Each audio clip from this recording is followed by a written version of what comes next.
Okay, ഇതപ്പോൾ ചാടാൻ പറ്റുമോ? വിട് വിട്.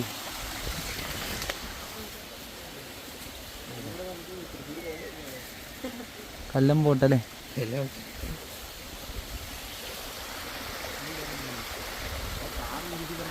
ഇന്നത്തെ കണ്ടന്റ് ആയില്ലേ? എടാ മഴ പെയ്തു, പുഴയിൽ വെള്ളം കയറി. സോ ഇങ്ങനൊരു പ്ലേസ് അല്ലേ കുഞ്ഞാ? എന്താ പേര്? പേരെന്താ? യോഹൻ എന്താ?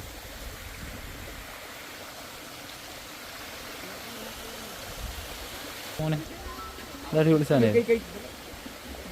കുറെ നേരം ഇവിടെ വെള്ളം വിട്ടുകൊണ്ട് വരുന്നില്ല. ഇതൊരു കുഴിയാണ്.